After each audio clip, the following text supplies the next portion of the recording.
Hello and welcome to the podcast, Creating Confident Communication. And this is your host, Talia Riley. Today, I am so honored to have Susie Bunker here with us. Susie is the founder of Cook Healthy with Susie. At www.learntocookhealthy.com, she has a cooking class. She's an instructor and speaker, and she's passionate about helping others learn to enjoy the whole foods lifestyle in a simple, doable, and enjoyable way. For the last 9 years, she has been featured on the top-rated lifestyle TV show Studio 5 with Brooke Walker. In her monthly segments, she teaches her signature tips, tools, and healthy, flavorful recipes that get families connecting in the kitchen and enjoying their time there. She is the founder of the Whole Foods for Life virtual cooking and coaching program, where she teaches people step by step how to create a healthy and sustainable lifestyle by getting back to real food, but also has a monthly membership called Busy Mama Meal Prep, where she does fast and simple recipes for busy moms on the go. She loves helping people release the diet mentality and embrace the 80-20 principle so they can live their best life possible and find a beautiful balance of letting food as fuel and food as love. Oh, I'm so glad you're here, Susie. Thank you. Thank you. That So was good to be here. amazing to read that whole bio. I'm just like, tell us all the secrets. So why don't you just go ahead and start and tell us a little bit how you got into sharing and doing this? Okay. Well, I grew up as a baby in the back of my parents' restaurant. So food has been around me from the very beginning.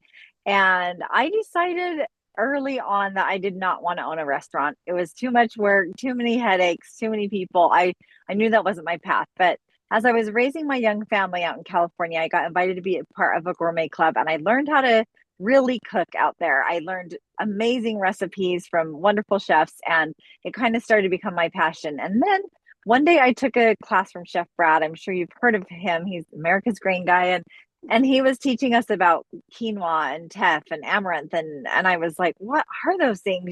15 years ago, nobody knew what quinoa was. And anyway, so I started cooking with Whole Foods, and then the next thing you know, I just took this journey of voraciously reading books about nutrition and wellness, and I wanted to do the best I could for my family because I loved cooking, but I wanted them to eat better, and I knew we needed to eat better. I could make anything with a ton of cream and butter and lots of sugar, and it's easy to make things taste delicious when they're not healthy.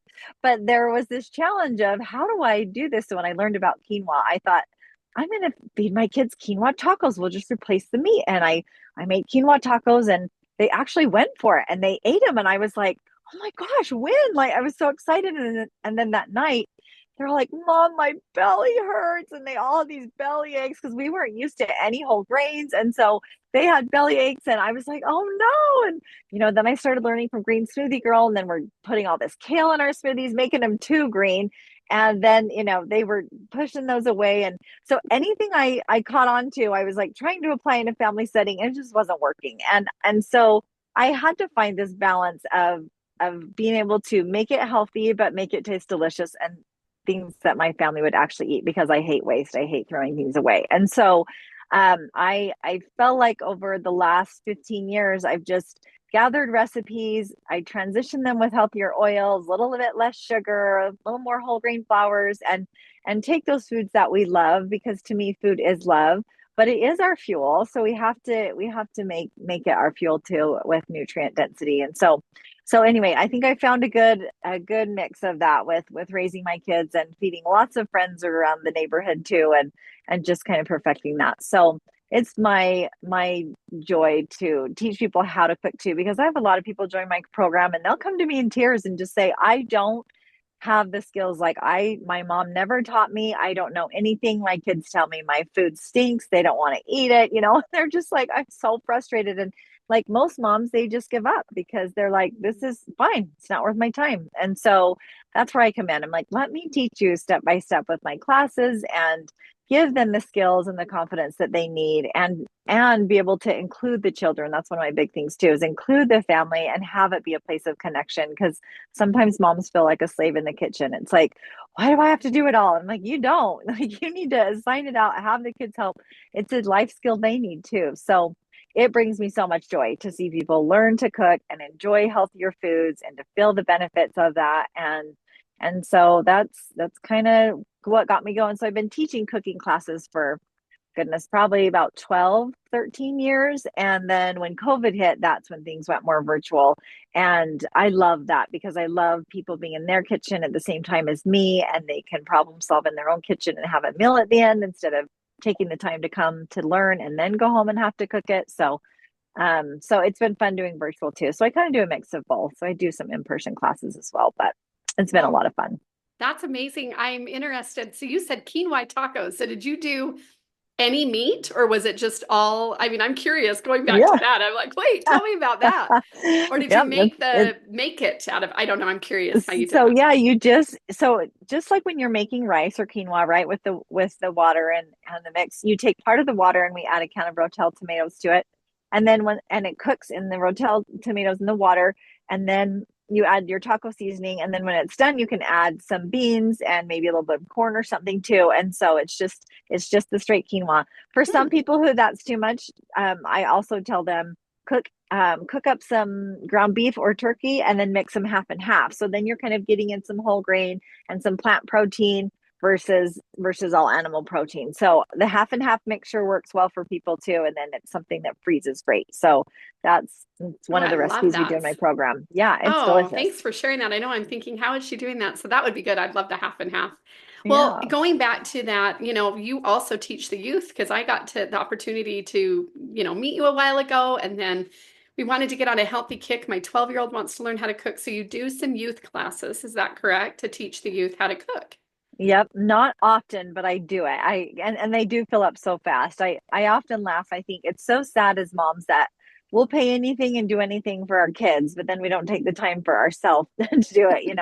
But I love the kid classes because they're just so open to learning, and it's such a great skill for kids to learn when they are younger, because then it's not as scary and intimidating. I have one family up in Logan that their kids fight over who gets to do the cooking class, the on-demand ones. They want to do it themselves and they cook along with my videos, and she's like, my kids love it. They're her teenagers, and she said so they get to, pick which one they want to do, and they do it. And she's like, I just get the groceries, and now they're learning, and they love learning from you because they don't want to hear it from me, which is most likely the case with most teenagers. They don't want to learn anything else from parents. So Oh, anyway, so it's fun to exactly. do that. Yeah. Well, I love that. I know. We can teach them and they'll hear it from someone else and say, "Mom, do you know what I learned today?" It's like, "Okay, I've Right. been telling you that." Exactly. Well, tell me this. Did you ever have any like allergies or any food, addiction issues or anything with your weight? Any struggles that, have helped you with your business or help relate to other people? Or maybe Mhm. you didn't know how to cook. I'm just curious if you've had Yeah. any like struggles or difficulties along the way. Yeah, I think the one of the biggest difficulties was picky eaters, because and being able to make things taste good that I thought was healthy. So there was definitely a learning curve of that. For myself, I definitely was more overweight after I had all my kids, and I never got to an obese state, but I was definitely bigger and wanted to eat better. But I'm not a diet person. If somebody tells me I can't have something, then I'm going to want it more, which is most Americans, most people in the Yes. world. And so I never was a diet person because I'm like, I won't follow it. I just won't do that. So I didn't want to do that. But when I started being inspired by these people and started to cook healthier, um, I I just naturally lost weight. And that's kind of when people started saying, "You look so good. What are you doing?" And I'm like, I'm just eating a little bit better foods. Like I'm eating more whole foods and not baking as much.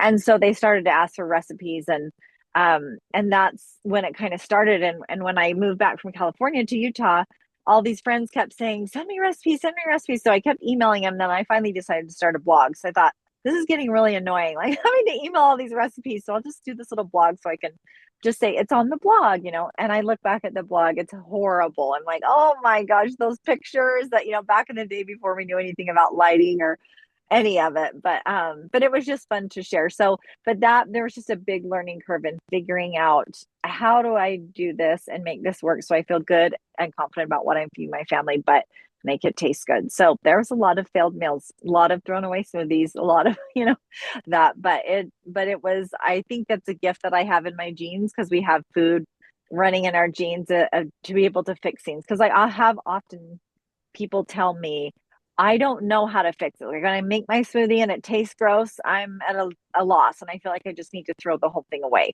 And I'm like, no, you don't. So I had to make this little chart of like, if it's too sour, do this. If it's too sweet, do this. If it's not thick enough, do this, because for some people that doesn't come easy, that problem solving, and that's why they throw things away. So I know I have a gift for problem solving, and we did do like a cauliflower cheesy mac and cheese bake one time, and it was a live class, and I'd burned the whole top, and it came out of the oven, and I was like, it's all burnt, and I was like, well, we'll just scrape the top off and do another crumb layer and throw it back in the oven, and all the women were like, what?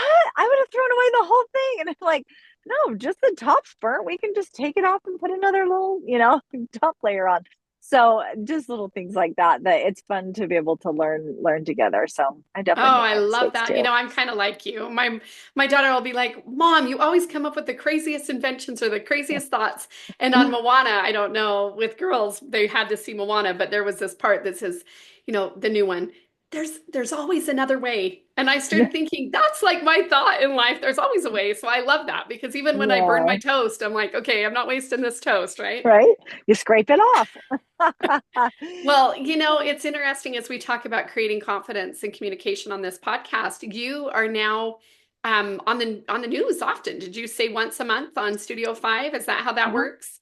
Yeah, about monthly I share segments. And so I do have lots of segments there. You can go to their website to studio5ksl.com and you can put in my name. You can even just type Suzy, Suzy.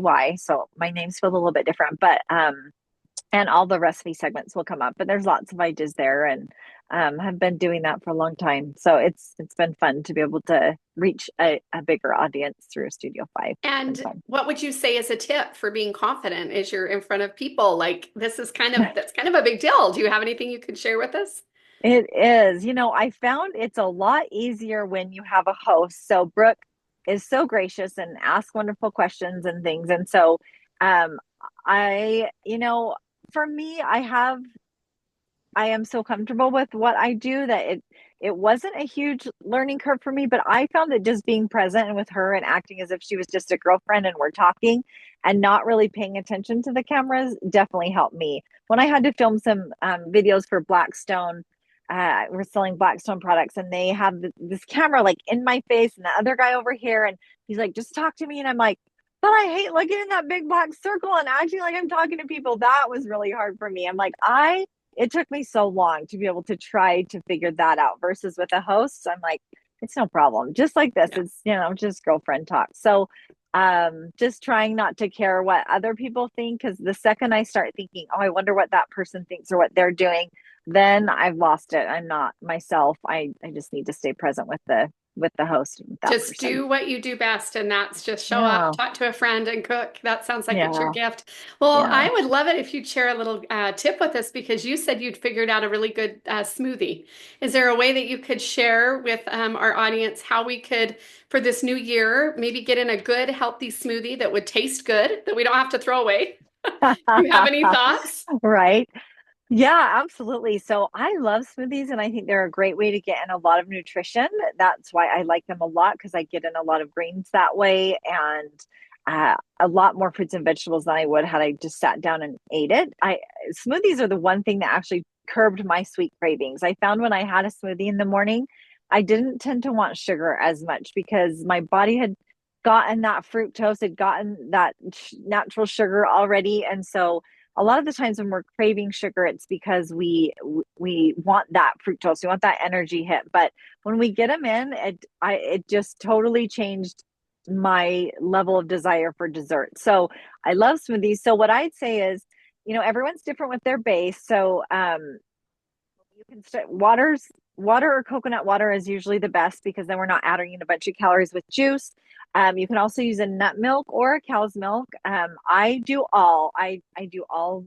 I do dairy. I do nut milks. I kind of like a variety of those kind of things. You can use kefir. There's so many different things you can do as a base. But the biggest thing is um, making sure that you have enough sweet in there. Because if you have water or coconut water is full of electrolytes. It's like nature's Gatorade. So it's fantastic if you're somebody who works out and you need minerals. Put some coconut water in there. And then and then adding in your greens. So I always tell people to grind their greens before they add in all the extra fruits, because then you can make it so there's no chunks of green in there. And so grind your greens. And another tip with a green smoothie is to take a lemon or a lime, like an eighth of one, with the peel on. Make sure to wash it, but you throw the whole peel in the blender with the slice, and there's limonene in there and all that lemon zest. And so it makes it taste so good. It brightens up all of those green flavors. So adding that fresh lemon or lime. If you don't have a high powered blender that can't blend that peel like a Blendtec or a Vitamix, then you might want to use like either squeeze the juice and like zest the lime or lemon first, but blend that up and then add in your fruits after that, and or cucumbers, celery. I mean, there's so many different things you can do, but then having a good protein source. So I'm a huge proponent for whole foods. I don't like to use processed foods as much as possible, but there is a time and place where it's necessary. So you can have all sorts of different protein. You can do Greek yogurts, and you're getting in probiotics as well.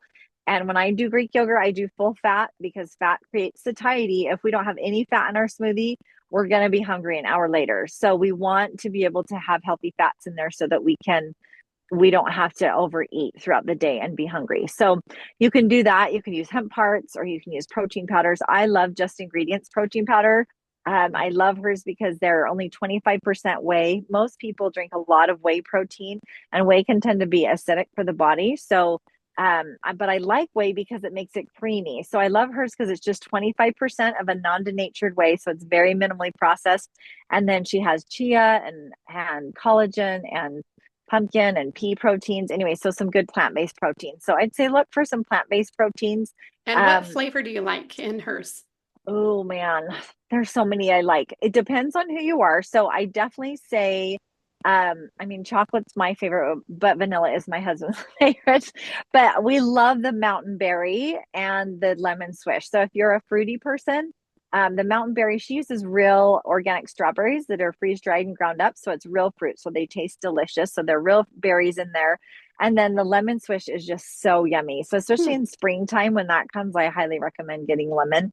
And then, but the vanilla, she has a vanilla bean and a French vanilla, but the vanilla bean has cinnamon in it. And so it's a totally different flavor than just the French vanilla, which just came out and doesn't have cinnamon in it. So Hmm. French vanilla will make anything taste good. So if I'm doing like a fruity smoothie, then I usually do a vanilla. So I'd use like a French vanilla or the mountain berry or the lemon. Any of those are good with like fruit and greens.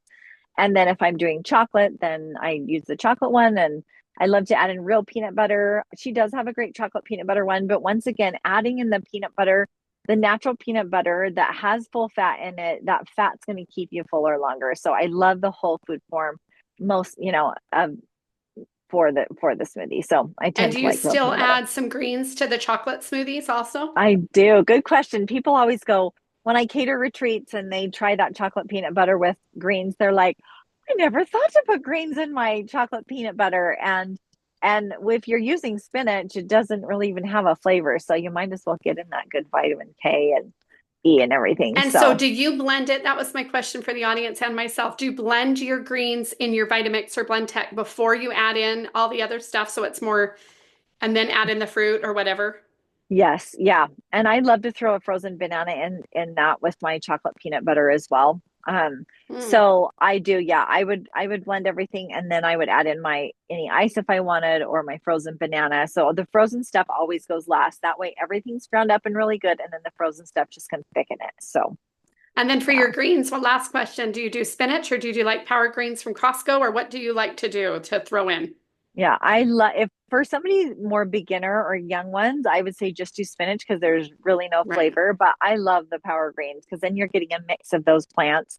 They say the greatest predictor of someone's gut microbiome health is the diversity of plants in their diet. So the if we can get in 30 plants in a week, we will have the healthiest microbiome possible. And so it's kind of a fun little challenge to do to say, okay, I'm going to start writing down every time I eat a plant. So any fruit or vegetable, grain, herb, so it's not that hard, especially in the summer when so many things are in, but it's not that hard, but that diversity, then you're getting 3 or 4 different types of greens in your smoothie. So, and they all have something different to offer. So I love the power greens mix, and you can freeze those too. So when you get those big bags and you don't go through them, like the second they start to look yucky and starting to get a little slimy, throw them in the freezer, and then you just grab out the frozen handfuls and So throw them you in. don't have to like steam them or anything. You just put them in a Ziploc baggie and they're fine.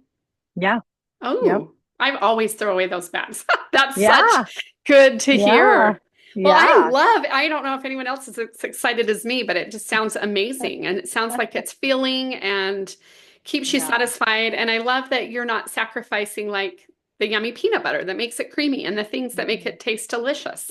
Because I think Yes. sometimes our mindset, for me, truly all these years, my go-to was food and it was so comforting. And what I'm realizing is there's still delicious yummy foods that are filling and that I don't, I always have this thought like I'd reward myself with treats. I'm thinking this is the dumbest thing because I could reward myself with healthy, delicious treats. I'm just trying to Hmm. learn what they are. So I Yeah. love that. Yeah. That's why I created my Whole Foods for Life program, because I wanted to teach people the power of whole foods, what they're doing for the body, but then where do you find those? What do you look for on the labels? Where, like with peanut butter, for instance, it's something that's sprayed heavily with glyphosate, with pesticides. And so peanut butter is important to buy organic, and Costco has the best price on organic, and ways to store it and tip it. Anyway, all the little things. There's like so many tips. People always tell me in my program, they're like, I had no idea I was supposed to do that, or what, flax needs to go in the fridge, and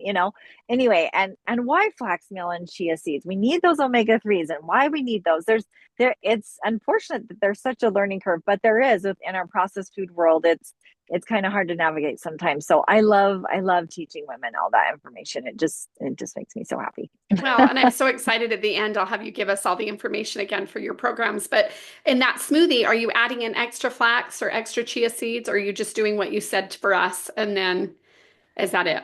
Yeah, Can we those do are great more? add-ins. I know smoothies can be so complex. So I love having an omega 3 fat in my smoothies. So flax meal is a great one that doesn't have a lot of taste that you can add in. Chia seeds are fantastic, but they will make it thick. So if somebody doesn't drink their smoothie quickly, it's gonna gelatinize, and it Yeah. just becomes thick.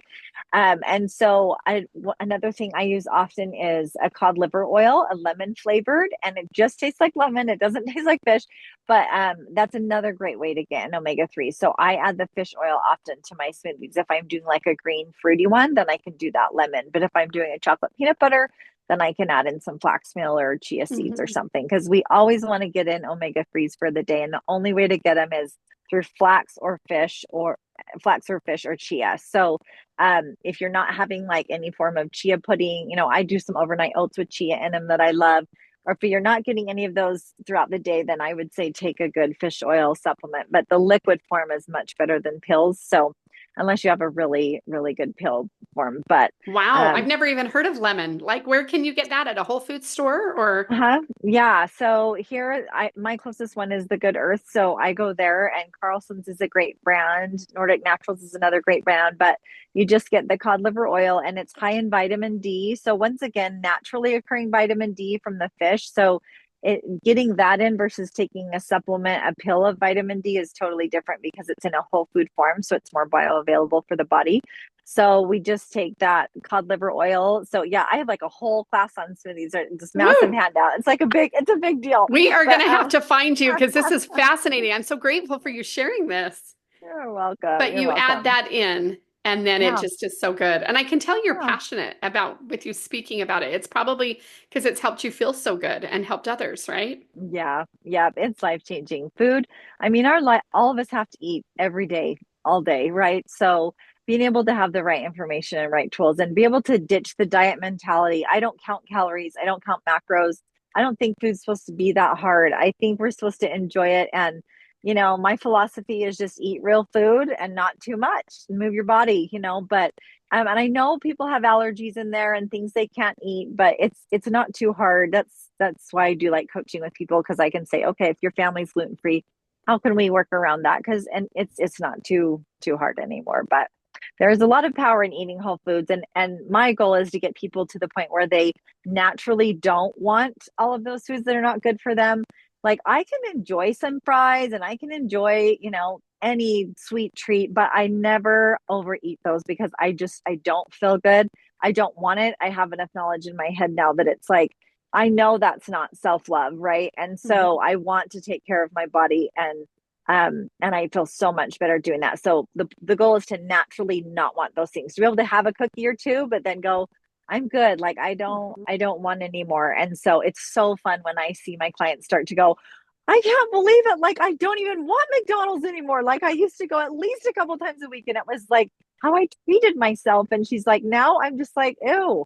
And Yeah. so I'm like, that's where that knowledge is power. So it's Well, fun to and we just educate. learned how to make, in the air fryer, how to chop up your fries. Honestly, they are the best fries. We put salt on them and everything where we just do the potato and cook them in there with a little bit of like Yeah. avocado spray. Yeah. Yeah. Anyway, they're the best fries. My kids will say, Mom, these are so much better than McDonald's. And I'm like, they're so easy. So Yeah. I love what you've taught us. You've spent so much time. I think the last quick question would be, what would you say to the one person that just feels like they're stuck? Like they really want to eat right, but they don't Mhm. know how to let go of those cravings. I mean, let's be honest, food's addictive and Yeah. comforting. So, what Yeah. would you say to that person that really wants to start the new year off right and maybe just Yeah. a couple tips to move forward?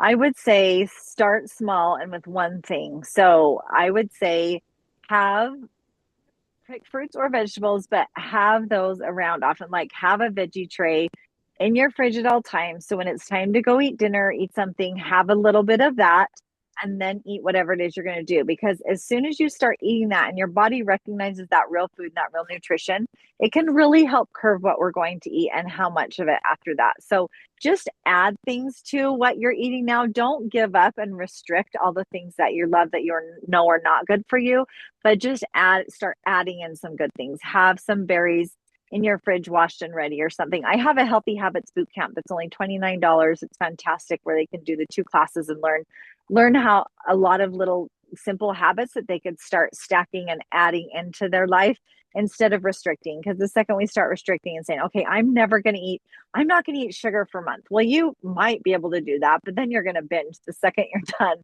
It's just not sustainable. So as we add more whole foods in, then our microbiome changes, our desires start to change. So just start to add the healthy things in, and slowly those other things will start to push their way out as you work those little ones in. Yes, and I can't remember if you told me, but just drink some water before you eat. Was that you? Just eat, drink first, Right? fill up, and Yeah.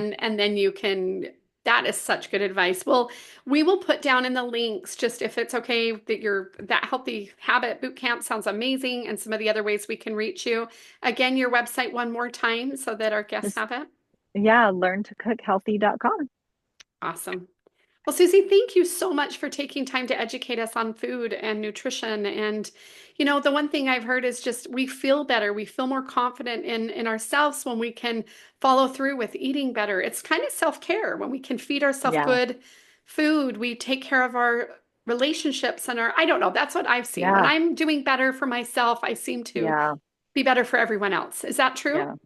Absolutely, absolutely. And I tell people, if you just have 1 power hour a week where you are prepping some fruits and veggies or getting some protein ready for the week, whatever, you will feel so much better when you can pull together some fast, easy meals because you've got some chicken prepped, or you can pull out the veggie tray while you're making a quick grilled cheese night, like your confidence, because I can't tell you how many moms look in the fridge and they're just like, oh, and they feel like a failure, right? So then that just kind of keeps snowballing. So that little bit of prep ahead of time to prep some things for the week just makes all the difference in our confidence, and it is self-care, and it does feel good for us and for our family. So it's worth it. It's just finding that time, scheduling that time in your calendar, and making it happen.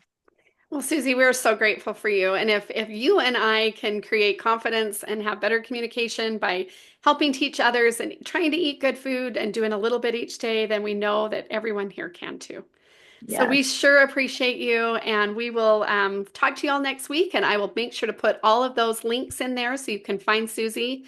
She is just amazing, and I'm so grateful for your influence that you're helping others to have healthy families. Thank you, Talia. So nice to be here today. Okay, well, we'll talk to you soon, Susie. See you Okay. later.